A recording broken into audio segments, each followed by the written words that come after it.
इसलिए ये एक लंबा है, इसको बार बार रिवाइज भी करना है, इसको याद भी करना है, इसको प्रैक्टिकली आपको ऑब्जर्व भी करना है, क्योंकि ये डायग्नोसिस ही आपको इस क्षेत्र में खुश होगी, इस क्षेत्र में आपको स्ट्रांग बनाएगा। तो इसलिए हम लोग इसको कुछ पढ़ेंगे, कुछ बाद में क्लैरिफाई करेंगे, करते चले जाएंगे। ये एक दिन का चीज नहीं है, इसे पढ़ना है आगे भी। तो हम अगर किडनी यांग जो है वो धीरे धीरे मान लीजिए एक्यूट स्टेज नहीं है, उस लंबे समय तक जो है वो रह गया है किडनी यांग का जो है डिफिशियंसी, तो ये क्रॉनिक में तब्दील हो जाता है। तो हमने आपको बताया भी था कि अगर क्रॉनिक में तब्दील हो जाएगा तो क्या हो सकता है। तो आपको एक बताया गया था कि बैक साइड में कोल्ड हो जाएगा, यानी वहां पर कोल्ड जो है स्टोर हो जाएगा, कोल्डनेस, वाटर लेवल, पानी जो है वो हमारे बॉडी से निकल नहीं पाएगा, वो एक जगह जो है स्टोर होगा, तो वो कोल्ड जो है वो ठंडा होगा वो पर्टिकुलर जगह। फिर आपका मेजर ऑर्गन नीचे की ओर नहीं होता है, वो भी आपको ठंडा लगेगा। और वहां से कनेक्टेड जो है वो आपकी बड़ी आंत है, लार्ज इंटेस्टाइन, तो वहां पर पानी का बॉडी फ्लूइड सरप्लस अगर होता है तो फिर उसके बाद वहां लूज स्टूल हो जाएगा, और वहीं से जो है अगर नहीं निकल पाता, यानी बॉडी फ्लूइड यूरिन के रूप में नहीं निकल पाता है, जो कि इम्प्योर होता है, तो इम्प्योर एंड प्योर में डिफरेंशिएट अगर नहीं कर पा रहे हैं, या इम्प्योर हमारे बॉडी से नहीं निकले तो बॉडी में वो जमा होने लगेगा, तो जमा होगा तो इडमा होगा, और इडमा भी हो जाएगा, पैर में स्वेलिंग आ जाएगी, खासकर जो है एंकल और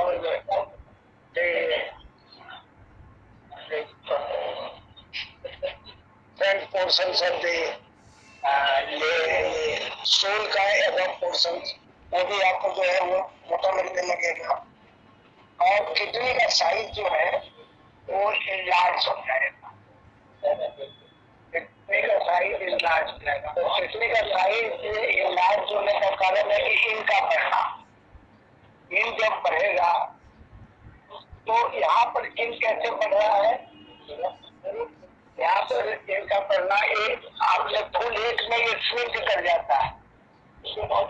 यहाँ पर क्या है, यांग हीट में, यांग में डिफिशिएंसी में किडनी का साइज बढ़ता है, क्यों? जब यांग कम होगा तो ही इन ज्यादा होगा, ये तो फॉर्मूला जनरल है। लेकिन यहाँ पर क्या हो रहा है कि प्राइमरली जो है वो इन और यांग का रिलेशन नहीं है। यहाँ जब इन यांग घट रहा है तो यहाँ पर क्या हो रहा है कि इन बढ़ रहा है, तो यहाँ पर ये कोल्ड का एक स्टेज ला रहा है, यांग के घटने से इन आ रहा है, तो यहाँ पर एक कोल्ड का स्टेज आ रहा है। तो इस कोल्ड के स्टेज में क्या होगा कि आपका किडनी का साइज जो है वो इंक्रीज कर जाएगा। तो इस फॉर्मूला को, इस चीजों को आपको थोड़ा सा समझने की जरूरत है। कमर में दर्द भी रहने लगेगा, लोअर बैक पेन का कंप्लेन होगा, उसको सोर कहते हैं, सोरनेस ऑफ, मतलब काफी पेनफुल रहेगा। तो एक स्टेज तो ये होता है। तो उसका स्टेज क्रॉनिक यांग का जो दूसरा स्टेज होगा वो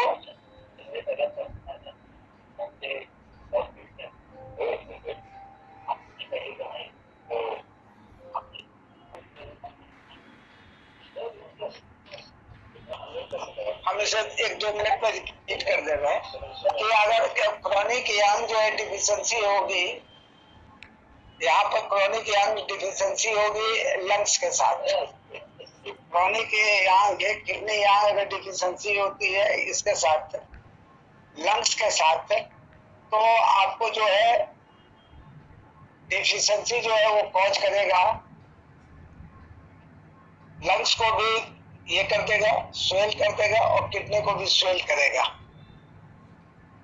और अगर क्रॉनिक यांग डिफिशिएंसी जो है हार्ट के साथ होगा तो वो मिगली क्रिएट कर देगा, यानी कार्डियोमिगली भी हो जाएगा, ब्रेन का स्वेलिंग भी हो जाएगा, किडनी का भी स्वेलिंग हो जाएगा। अगर क्रॉनिक किडनी यांग डिफिशिएंसी जो है वो लंग्स के साथ डिफिशिएंट होगा और हार्ट यांग भी डिफिशिएंसी हो जाएगी, तब क्या हो जाएगा, तब जो है ये दोनों लंग्स और हार्ट से रिलेटेड आपका फंक्शन जो है वो डिस्टर्ब हो जाएगा, यानी किडनी का भी स्वेलिंग हो जाएगा, ब्रेन का भी स्वेलिंग हो जाएगा, कार्डियोमिगली भी हो जाएगी, और लंग्स का भी प्रॉब्लम है, इसलिए ब्रीदिंग जो है ट्रबल हो जाएगा, पल्पिटेशन में डिफरेंस आ जाएगा। बाकी चीजें बहुत कॉमन होंगी, लेकिन ये सब चीजें आपको दिखाई पड़ेंगी।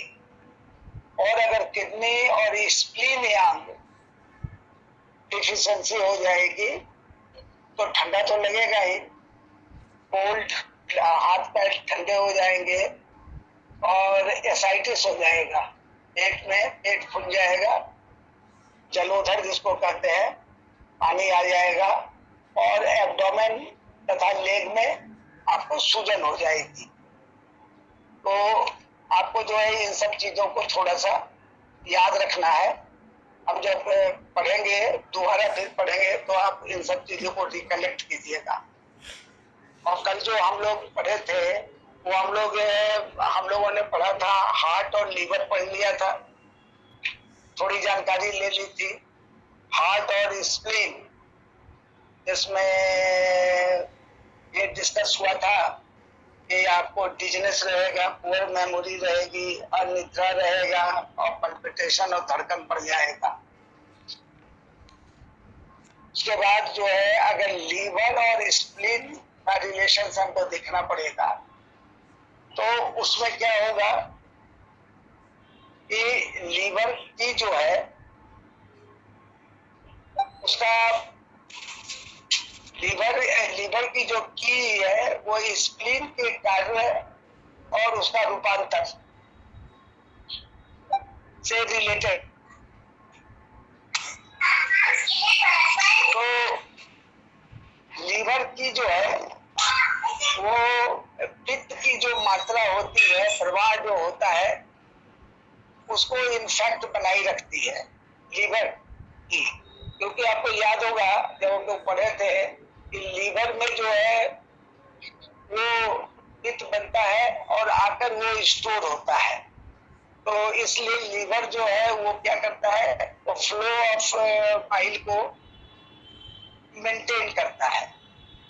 लीवर की जो है वो स्प्लीन के का जो कार्य है, स्प्लीन का कार्य क्या है, फुटकी बनाना, उसको भी वो जो है देखता है, यानी उसको भी वॉच करता है, और टाइम टू टाइम उसको चेंज भी करता है, रूपांतर, ट्रांसफॉर्मेशन। इसलिए किडनी के काम में ट्रांसफॉर्मेशन जो है आ जाता है, और उसको जो है ट्रांसफर भी करता है। तो आपने देखा होगा कि स्प्लीन की जो है वो ट्रांसफर होती है, तो ऊपर जो है वो लंग्स में जाता है, तो लंग्स से जो है गैदरिंग की बनकर न्यूट्रिटिव की और डिफेंसिव की के रूप में वहाँ आता है।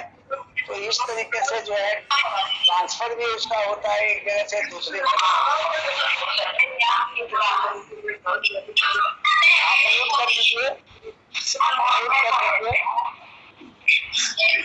म्यूट कीजिए सर। लीवर और स्प्लीन ये दोनों इन होते हैं, और ये दोनों के बीच का कुछ रिश्ता इस तरीके का है, उसको समझना भी जरूरी है। लीवर का जो है एनर्जी, लीवर की एनर्जी जो है वो क्या करती है, स्प्लीन में एक कार्य को, फंक्शन ऑफ द स्प्लीन को और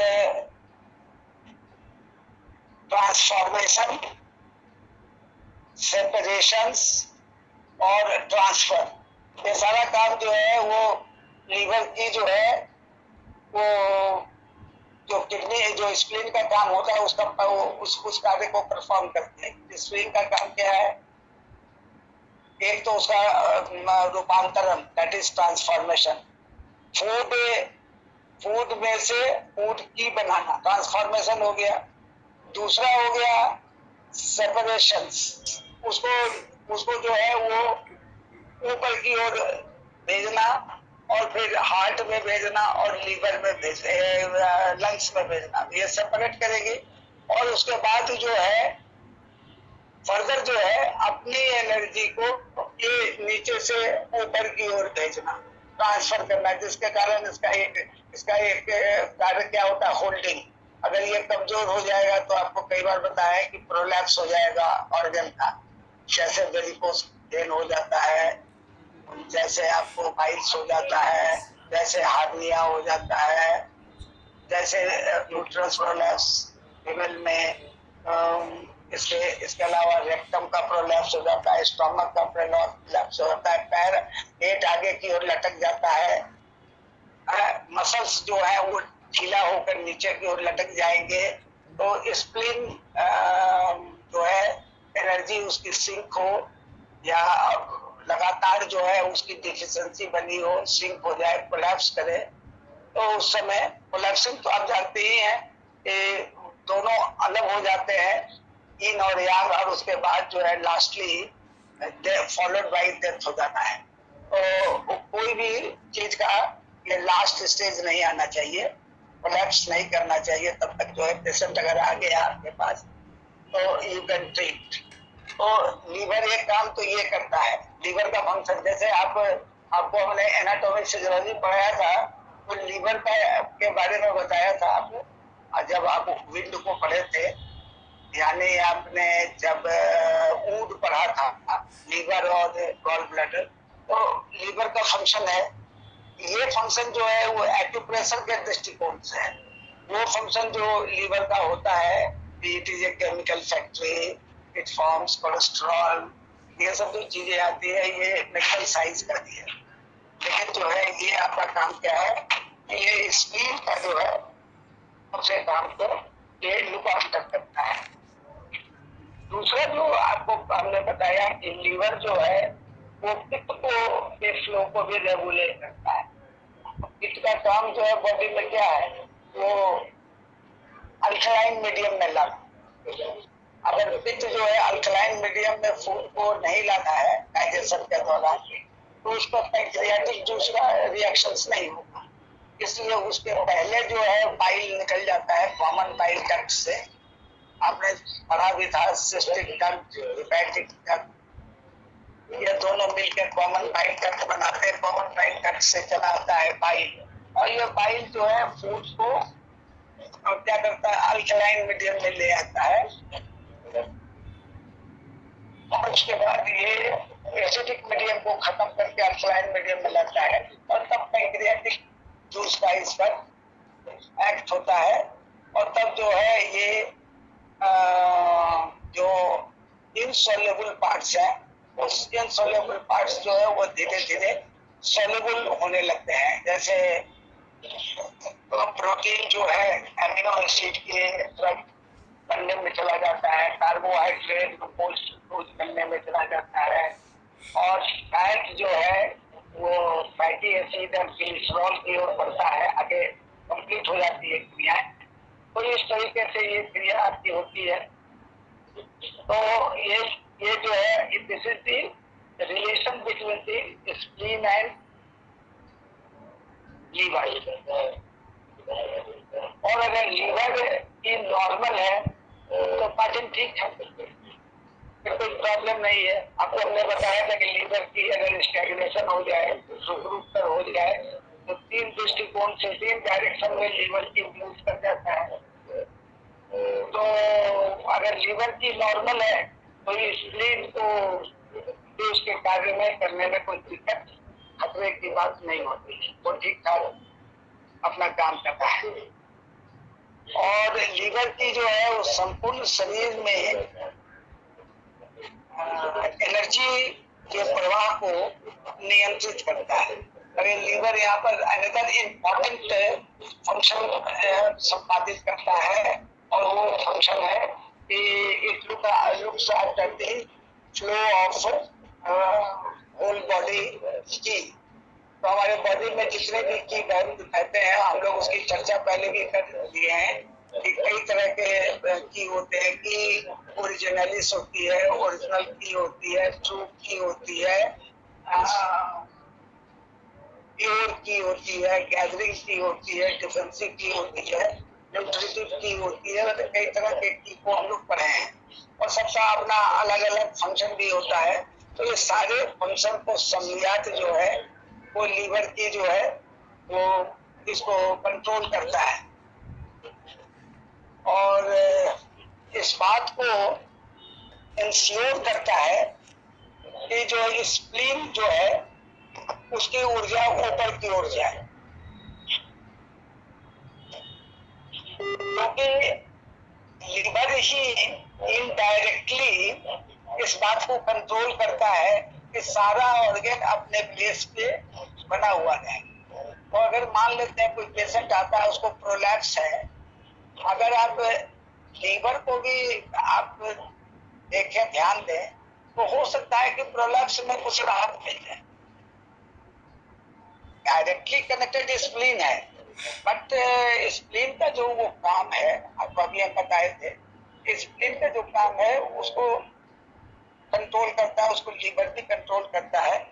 इसलिए लीवर और स्प्लीन को दोनों को ध्यान में रखते हुए हम किसी भी अगर डिफिशियंसी होती है स्प्लीन में, तो उसको आगे की ओर हम देख सकते हैं। तो ठीक उसी तरीके से, चूंकि अब लीवर की इतना काम करती है, तो उसमें अगर कोई गड़बड़ी हो जाए, उसकी कोई स्टैग्नेशन हो जाए, तो नेचुरल है वो बहुत सारा प्रॉब्लम, ट्रांसफर ऑफ एनर्जी में, होल्डिंग ऑफ एनर्जी में, सेपरेशन ऑफ एनर्जी में, ट्रांसफॉर्मेशन ऑफ एनर्जी में, ट्रांसमिशन ऑफ एनर्जी, इस सबों में कुछ ना कुछ गड़बड़ी आ जाएगी। और उससे क्या पैदा होगा कि जब ये ऊपर जाने के बजाय नीचे जाने लगेगी, तो डायरिया शुरू हो जाएगा। फिर उसके बाद हाइपोकॉन्ड्रियक पेन हो जाएगा। वो हमने आपको बताया भी पहले था। हाइपोकॉन्ड्रियक मतलब 11th एंड 12th रिब्स के अंदर में लेटरल साइड में दर्द होने लगेगा, एब्डोमेन में, पेट में अफरा होने लगेगा। ये सब चीजें जो है वो आपको शुरू हो जाएंगी।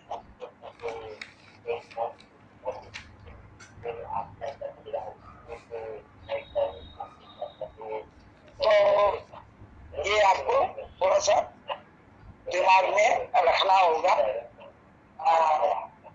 अगर लीवर का जो लीवर एक आपको शुरू में बताए थे कि लीवर ब्लड जो होता है वो क्या काम करता है।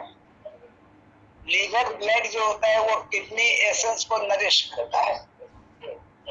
अगर लीवर ब्लड में कोई गड़बड़ी हो जाएगी, कम स्टोरेज होगा लीवर के अंदर में, तो फिर वो किडनी का नरिशमेंट, एसेंस का नरिशमेंट नहीं हो पाएगा। और उसको कहते हैं किडनी एसेंस, या उसको जीवन सत्व कहते हैं। तो जीवन सत्व जो है अगर कम होगा तो आपका उससे बनने वाली एनर्जी, ओरिजिनल एनर्जी या ओरिजिनलिस, ये कम बनेंगे। कम बनेंगे तो हमारे पूरे बॉडी में एनर्जी का बनना ही कम हो जाएगा। और फिर पूरे बॉडी में एनर्जी जब कम बनेगी, जितना उसको रिक्वायरमेंट है, तो फिर कमजोर में टाइटनेस आ जाएगा, वीकनेस आ जाएगा, फंक्शन स्लो हो जाएंगे। तो पूरा बॉडी का जो है मल्टी प्रॉब्लम जो है, मल्टी ऑर्गन प्रॉब्लम शुरू हो जाएगा। ये सब सारी चीजें आ जाती हैं। तो लीवर ब्लड जो है वो नरिश करता है किडनी को, और किडनी एसेंस जो है उसका जो काम है वो क्या काम करता है। सबसे इम्पोर्टेंट काम करता है कि वो मैरो बनाता है, बोन मैरो। किडनी एसेंस जो है वो बोन मैरो बनाता है। हालांकि मैरो जो है वो बोन में होता है, उसको बोन मैरो, बॉडी के अदर पार्ट्स में भी, तो ब्रेन में भी मैरो होता है। तो बोन मैरो जो है वो आप घुमा कर देखिए कि वो बोन का निर्माण करते हैं, ब्लड का निर्माण करता है। ये आरबीसी, डब्ल्यूबीसी, ब्लड प्लेटलेट्स, ये मैरो में ही बनता है। इसलिए ल्यूकीमिया, ब्लड कैंसर का जो प्रॉब्लम होता है वो बोन मैरो के ट्रांसप्लांट से ठीक होता है।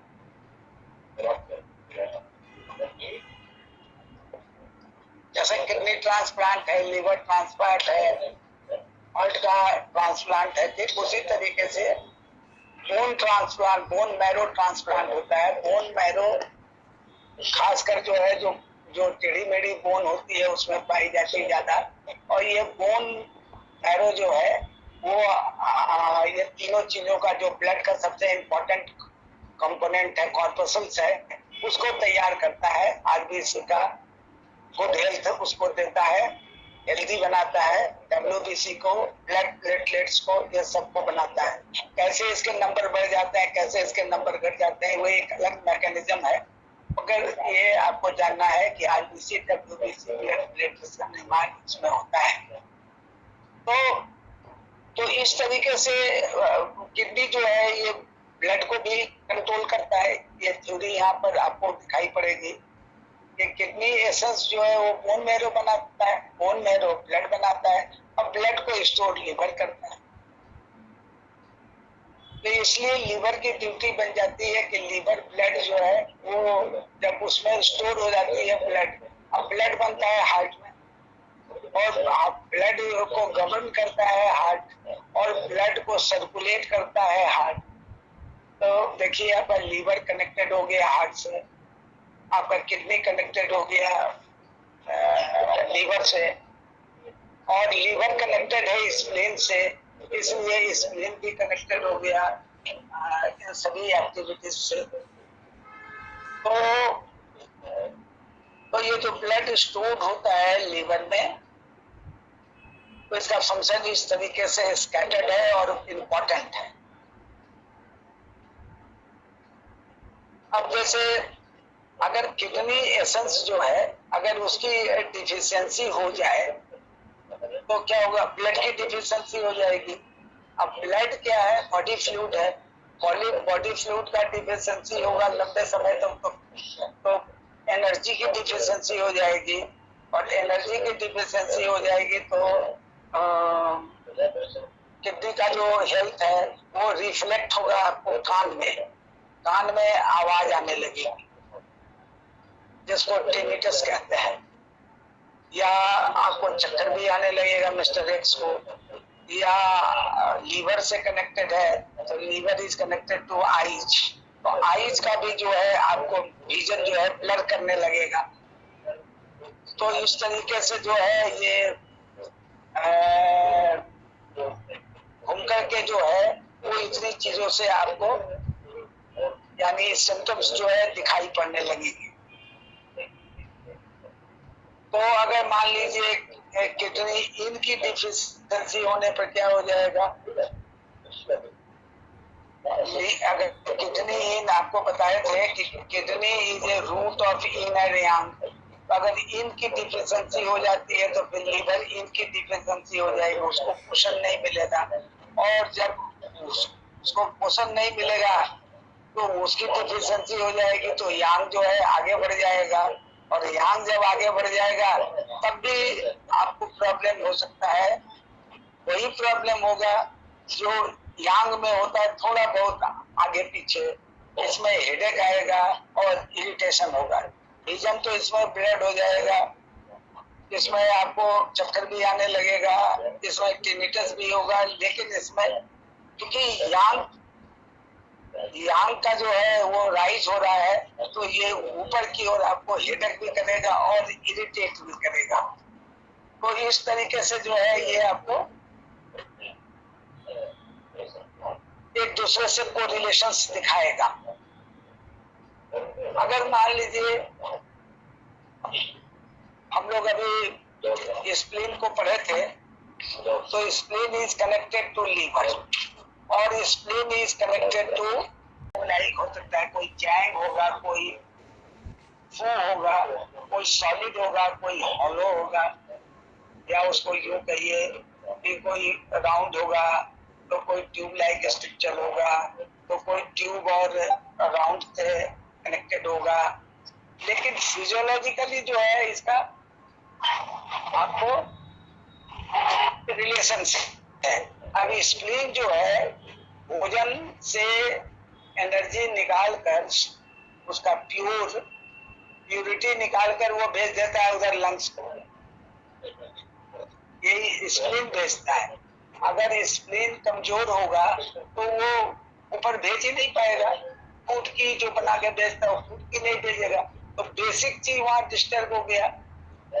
तो इतना फंक्शन जो हमारा गट किया, हमारा गैस्ट्रो इंटेस्टिनल ट्रैक्ट जो है जितना फंक्शन किया, वो फंक्शन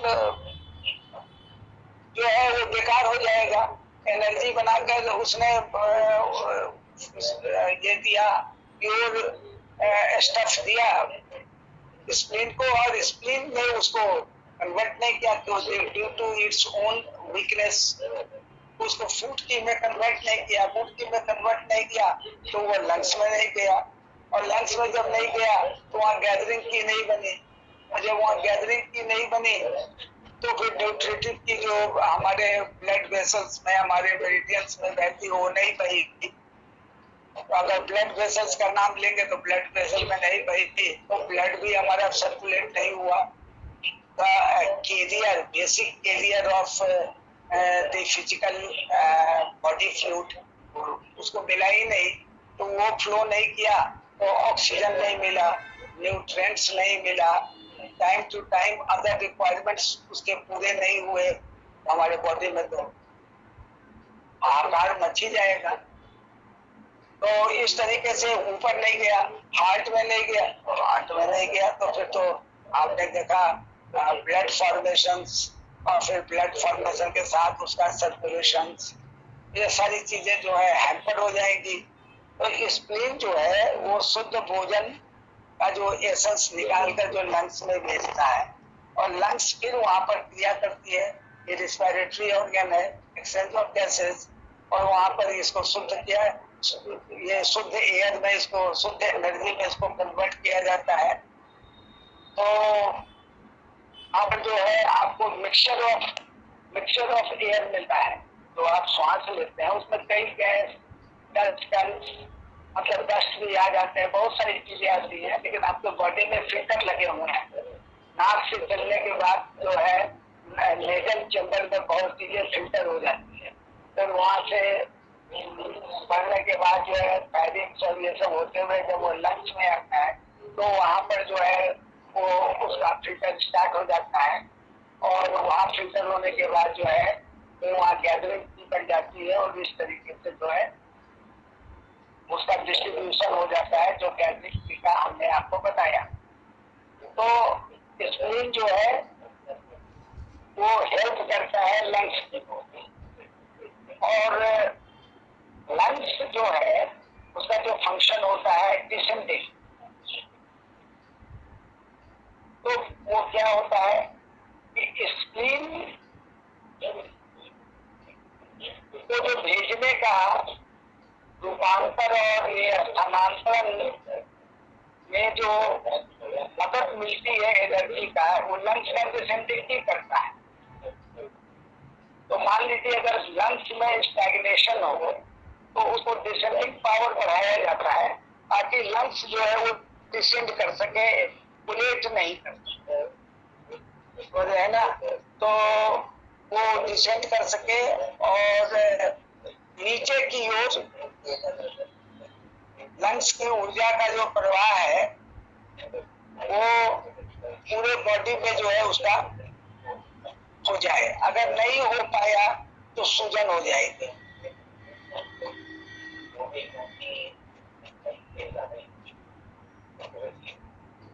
समझ रहे हैं ना? अगर नीचे के लेवल पे अगर उसका डिसेंडिंग मतलब वो नीचे नहीं बॉडी में जो है बॉडी फ्लूइड फैल जाएगा और सूजन हो जाएगा। और क्या होगा कि वॉइस कमजोर हो जाएगा, कमजोरी लगेगी, थकान लगने लगेगा, हाथ और पैर दोनों कमजोर होंगे, क्योंकि स्प्लीन जो है वो ऑलरेडी कनेक्टेड है आपके लिम्ब से। लिम्ब कमजोर हो जाएगा और लंग्स से कनेक्टेड है, तो इसलिए आपको श्वास की प्रॉब्लम, मिस्टर एक्स को श्वास की प्रॉब्लम होने लगेगी।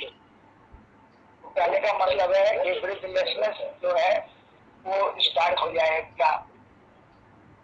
तो ये एक रिलेशन है स्प्लीन और लंग्स में, जो कि आपको जानना थोड़ा जरूरी है। स्प्लीन जो है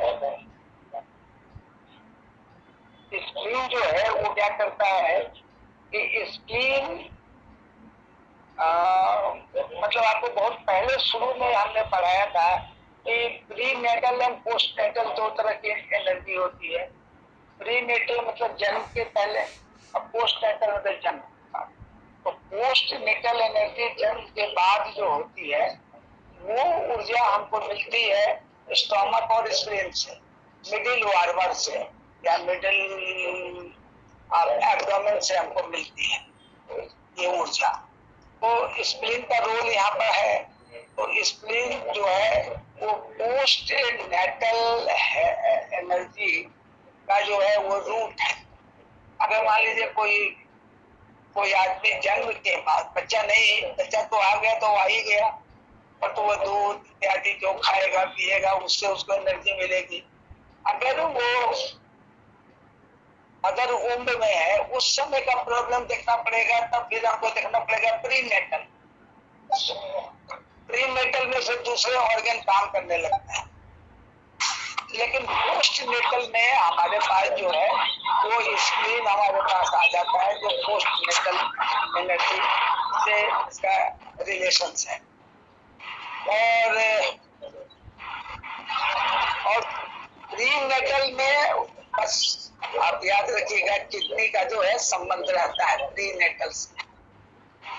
तो प्री नेटल किडनी और पोस्ट नेटल हमारा स्प्लीन होता है। तो मान लीजिए कि अगर हमारा पोस्ट नेटल एनर्जी अगर हमारी कमजोर होगी तो हमारे बॉडी में बहुत सारी चीजें आने लगेंगी। क्या आ जाएगी? हो जाएगा, भूख लगना बंद हो जाएगा, उसके बाद कमजोरी लगने लगेगी, और चूंकि इसका संबंध किडनी से भी हो जाता है तो फिर वो एक टिनिटस आपको कान में सुनाई पड़ने लगेगा, आवाज, कभी ट्रेन का, कभी प्लेन का, कभी झिंगुर का, बहुत तरह की आवाज आने लगेगी, और फिर लो बैक पेन भी होने लगेगा। ये भी आपको जो है संभावना है, ये सब भी चीजें हो सकती है। डायरिया भी हो जाएगी,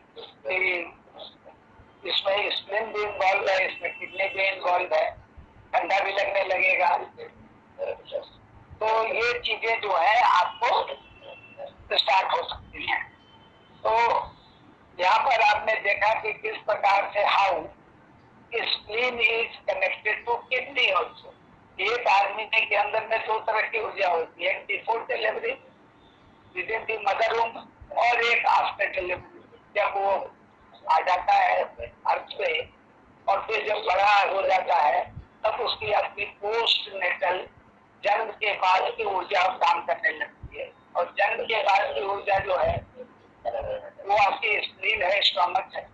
और जन्म के पहले वाली यानी डिलीवरी के पहले की स्थिति मदर वूम्ब में, उसमें प्री नेटल होता है, उसमें वो किडनी का रोल इम्पोर्टेंट हो जाता है। तो किसी भी बच्चे में अगर कंजेनाइटल डिसऑर्डर होता है, जन्मजात बचपन का मतलब ड्यूरिंग एम्ब्रियोनिक डेवलपमेंट अगर उसमें प्रॉब्लम होता है, ठीक है ना, तो इसका मतलब क्या हो गया कि वो किडनी से रिलेटेड है, तब वो किडनी से रिलेटेड चीज हो जाएगा। अगर वो kidney of the muscle after postnatal जहाँ हुआ तो फिर जो है तब उसमें स्प्लिट स्टमक जो है आ जाएगा। अगर वो कम बेसी अगर होता है तो उसमें पोस्ट नेटल हो जाता है। तो आपके पास तो प्रेगनेंसी का केस बड़ा सोच समझ के कीजिएगा कि हम बार बार बोलते हैं क्योंकि India this issue is very important and they are very deeply concerned, very sensitive to this issues. तो उसमें जो है रिस्क नहीं लेना है। अब किसी आपके पास पेशेंट की ऐसी भी कमी नहीं रहेगी। क्रॉनिक पेशेंट जो है पोस्ट नेटल वाले बहुत आएंगे। प्री नेटल वाला केस जो है एकदम प्री नेटल जिसको कहेंगे उसको थोड़ा अवॉइड करने की जरूरत है। पोस्ट नेटल में प्री नेटल का कोई प्रॉब्लम है, कंजेनाइटल, हेरिडिटरी, जन्मजात जिसको कहते हैं, तो वो सब तरह का कोई चीज अगर आप पॉइंट आउट करते हैं तो यू कैन यूज। तो इसको थोड़ा सा ध्यान रखना है अपने प्रोफेशन में। तो स्प्लीन जो है ये connected to postnatal, kidney is connected to prenatal. ये दोनों बहुत इंपॉर्टेंट है। उसको पोस्ट हेवन भी कहते हैं, उसको प्री हेवन भी कहते हैं। तो इसको थोड़ा सा आपको याद रखना है। अब पोस्ट नेटल जो होता है वो हमेशा प्रोड्यूस्ड होता है फ्रॉम फूड। आप खाना खाएंगे लेकिन मदर वूम्ब में जो है उसकी तैयारी उसका जो है वो विद इन मदर कंट्रोल्स वो सब उसके द्वारा उसके शरीर का उत्पन्न होता है। वो कभी हम लोग पढ़ लेंगे प्रीनेटल कैसे बनता है, कैसे वहाँ पर ट्रिपल वार्मर में मदर ट्रिपल वार्मर आ जाती है। तो वो हम लोग थोड़ा उसको आगे से पढ़ सकते हैं। तो ये जो आपका है प्रीनेटल एनर्जी जो है वो क्या करता है कि आपको जो है ड्यूरिंग द एम्ब्रियोनिक डेवलपमेंट ये आपको होता है, इसलिए आप लोग उसको थोड़ा डिटेल में आगे पढ़ सकते हैं। तो this is the relation between the spleen and kidney. Come to the another relations, that is lungs and kidney. ये जनरली आपको दिखाई पड़ेगा लंग्स एंड किडनी का रिलेशन आपको जब रीनल फेल्योर होता है तो उसमें लंग्स ऑटोमेटिक इन्वॉल्व हो जाता है। या जब क्रिएशन थ्योरी पढ़िएगा तो लंग्स जो है वो जन्म देता है किडनी को, यानी लंग्स जो है वो मेटल है और वो जो है मेल्ट कर करके वाटर बनाता है। यहाँ भी आपको एक रिलेशन दिखाई पड़ेगा। तो लंग्स जो है वो क्या करता है, रिस्पिरेशन से कनेक्टेड है।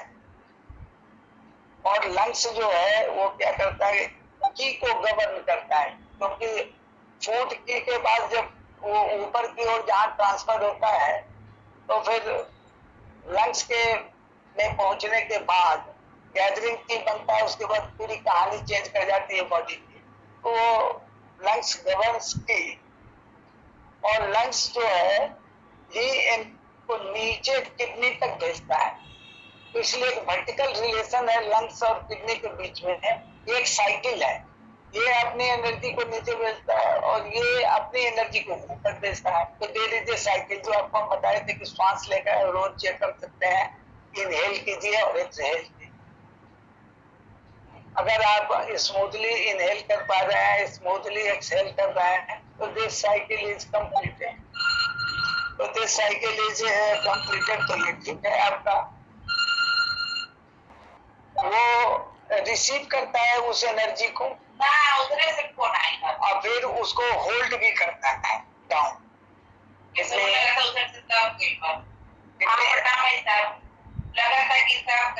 ऊपर से जो लंग्स जो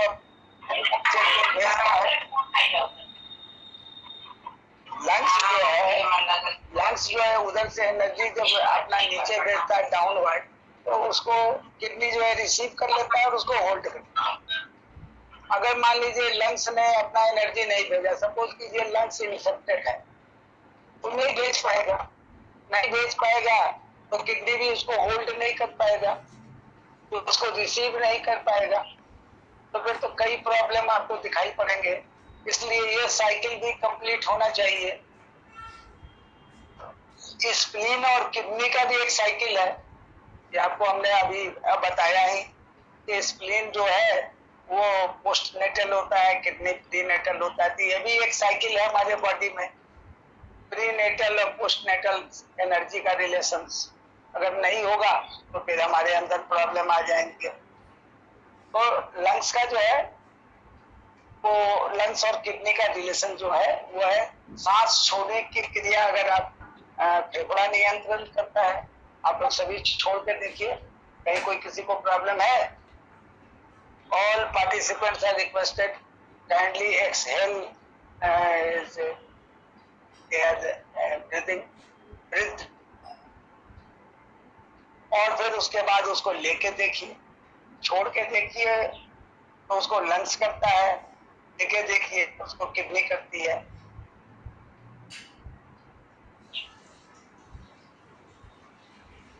ओरिजिनल की हम लोग ने चर्चा की थी। ओरिजिनल की जो होता है वो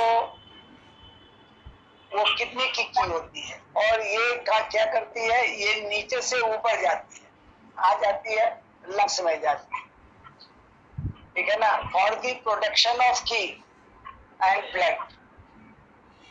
अब देखिए, अब आपका जो है क्या है, हार्ट जो है सर्कुलेट करता है, लीवर स्टोर करता है, ठीक है ना, किडनी बोन मैरो में वो कॉर्पसूल्स बनाता है, और क्या करता है, अपने ओरिजिनल की को ऊपर भेजता है कि तुम ऊपर जाओ और यू हेल्प लंग्स को हेल्प करो कि वो की का प्रोडक्शन करे। की का प्रोडक्शन अगर नहीं हुआ तो फिर उसके बाद तो पूरा होल सिस्टम जो है वो बैठ जाएगा, कोलैप्स करने लगेगा। तो ये किडनी का काम है अपने ओरिजिनल की को ऊपर भेजना, ताकि जो वो जाए और फिर ब्लड का भी फॉर्मेशन करे। तो रोल आप देख ही रहे हैं कि हाउ लंग्स एंड किडनी का एक साइकिल कर आपस में जो है पूरा होता है।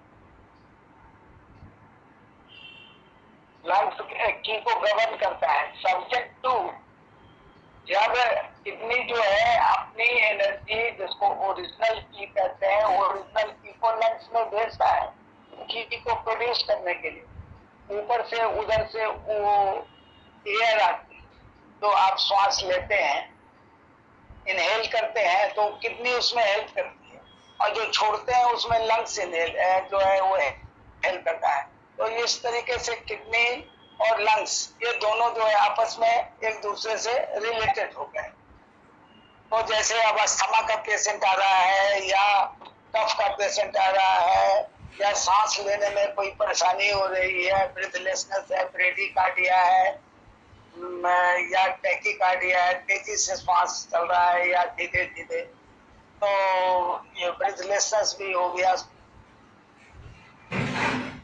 तो ये सारी चीजें जब आ जाएंगी तो ये एक रिलेशन की ओर आपका ध्यान आकर्षित करेगा, और वो होगा आपको लंग्स और किडनी का। तो ये आपको एक रिलेशन है इसके अंदर। किडनी इन जो है, किडनी में यांग और इन दोनों होता है। अगर इन जो है अगर डिफिशिएंट होता है तो क्या हो जाएगा, तो लोअर वार्मर में जो है वो द्रव की कमी हो जाती है। कहाँ पर स्थित है, लोअर वार्मर में, और जब ये डिफिशिएंट हो जाएगा तो वहाँ लोअर वार्मर में द्रव की कमी हो जाएगी। आप जानते हैं कि किडनी और यूरिनरी ब्लैडर जो है वो मेंटेन करता है वाटर सर्कुलेशन को। ये वाटर एक हार्मोन भी निकलता है पिट्यूटरी ग्लैंड में, उसको ADH कहते हैं, वो भी कंट्रोल करता है। तो ये जो है आपका लोअर वार्बर में द्रव की कमी हो जाएगी, और जब द्रव की कमी मतलब ये होगी तो ऊपर लंग्स तक वो फ्लूइड नहीं पहुंच पाते हैं। तो जब उसको नमी नहीं मिलेगी तो क्या हो जाएगा, लंग्स इन डिफिशियंसी हो जाएगी। और फिर उसके बाद लंग्स से कनेक्टेड क्या है, थ्रोट है, तो वो थ्रोट भी आपका ड्राई हो जाएगा। मोस्टली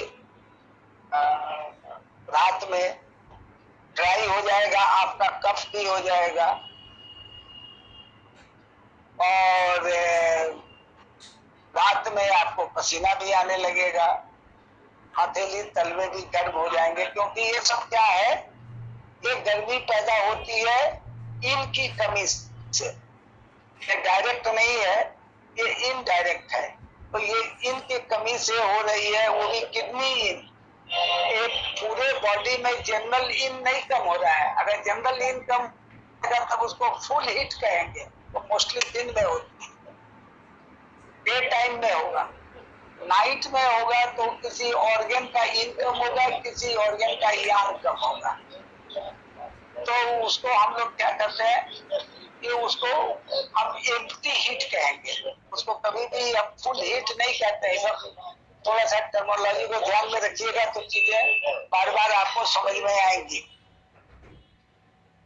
तो इस तरीके से मैंने आपको समझाया कि लंग्स और किडनी में एक रिलेशन है, स्प्लीन और किडनी में एक रिलेशन है, प्रीनेटल एंड पोस्टनेटल। उसके बाद स्प्लीन और लंग्स में रिलेशन है। स्प्लीन जो फूड की है वो उसको ऊपर भेजता है, ऊपर अगर नहीं भेजेगा तो लंग्स की नहीं बना पाएगा। नीचे से ये की बनाने में ओरिजिनल की किडनी से ऊपर जाती है। This by this way spleen, lungs and kidney all are related to each other. उसके बाद हमने आपको बताया कि लीवर इज ऑल्सो कनेक्टेड, क्योंकि लीवर स्टोर करता है ब्लड को, और लीवर का ब्लड जो होता है वो किडनी के सत को नरिश करता है, और किडनी का सत्व जो है वो बनता है, वो प्रोड्यूस करता है बोन मैरो। अब बोन मैरो जो होता है बोन में होता है, इसीलिए all bones are connected to kidney. Bone connect होता है, कार्टिलेज कनेक्ट होता है, नेल कनेक्ट होता है, टिथ कनेक्ट होता है। बोन में प्रॉब्लम तो बोन का जो है जिसको ऑस्टियोपोरोसिस कहते हैं, ऑस्टियोमेलेशिया कहते हैं। All joints are connected to kidney, cartilage, ये सब कनेक्टेड हो जाते हैं, जिसका पता जो है कान को देखकर पता लगेगा। अगर उसके बाहरी कान को, एक्सटर्नल कान को देखेंगे, ईयर को देखें या पीना को देखें कि उसमें झुर्रियां आ गई है, या वो मांसल है, फ्लेसी है, ब्राइट है, छोटा है, काफी बड़ा है, तो ये कान के को देखने से भी आपको पता चलेगा कि इस आदमी का किडनी की क्या स्थिति है। इसलिए ऑब्जर्वेशन इज वेरी इंपॉर्टेंट, और एक्यूप्रेशर में ऑब्जर्वेशन दिया जाता है। जब पेशेंट आपके पास आए, हाँ तो क्या है, तो सर मेरे घुटने में दर्द है, पैर उसको आपने तरफ लिए और 2-4 पॉइंट बताए, पूछे कैसा लग रहा है, सर अब तो ठीक लग रहा है, ठीक है आज का हो गया। तो मेरे कहने का मतलब है थोड़ी जल्दबाजी नहीं करनी है, थोड़ा उसको समझने की जरूरत है। हो सकता है नंबर ऑफ पेशेंट ज्यादा हो तो लोग आदमी जल्दी करते हैं, लेकिन हम लोग we are not prescription writer, तो हम लोग को तो थोड़ा चीजों को अपने तरीके से समझना पड़ेगा। तो लीवर और किडनी, इस तरह से लीवर भी रिलेटेड हो गया स्प्लीन से, लीवर स्प्लीन से रिलेटेड हो गया, और किडनी जो है वो ऑलरेडी जो है लीवर से कनेक्टेड है, और स्प्लीन जो है लंग्स से कनेक्टेड है, और लंग्स जो है वो किडनी से रिलेटेड है। तो एक रिलेशन आपके सामने उभर करके चला आया। और इसके पहले हम लोग ने जो है और भी रिलेशन पढ़े थे, लीवर, स्प्लीन, हार्ट का रिलेशन हम लोग ऑलरेडी पढ़ चुके हैं।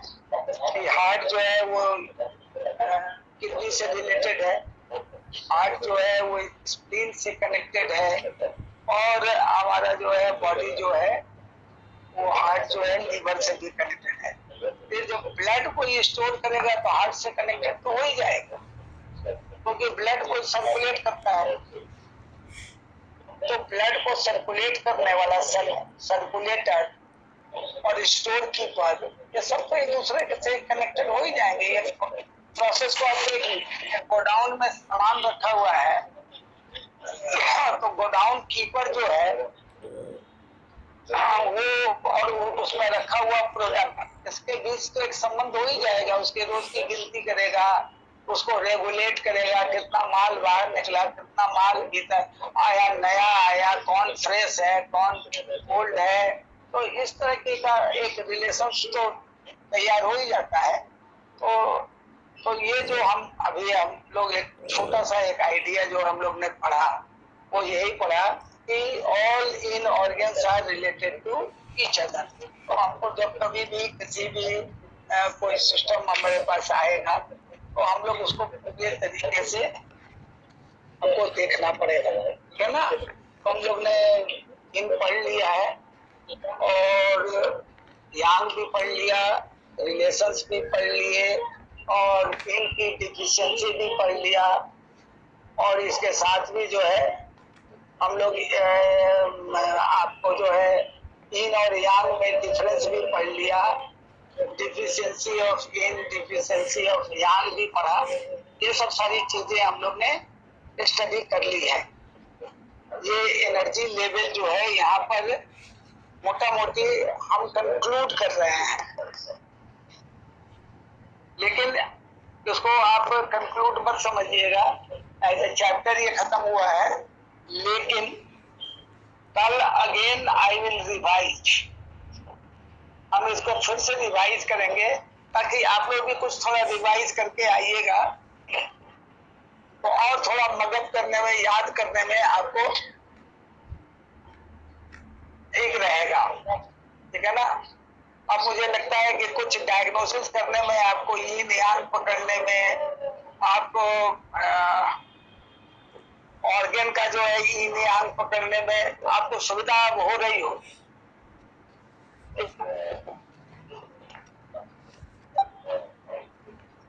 कोई बोल नहीं रहा है। थैंक यू सर, रिवाइज के लिए sir. Thank you sir. Thanks, I have received your thanks. हमने क्वेश्चन पूछा कि अब जो है तो उसको समझने में आराम तो होगा ना किसी भी पेशेंट का? हाँ सर, आराम हो गया है सर।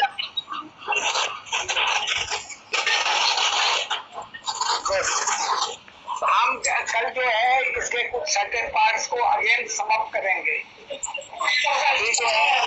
अभी ताकि आप लोग को रिवाइज हो जाए और आप लोग को और याद हो जाए, ये हमारा पर्पस है। My purpose is to just कि आप इसको एकदम दिमाग में बैठा लें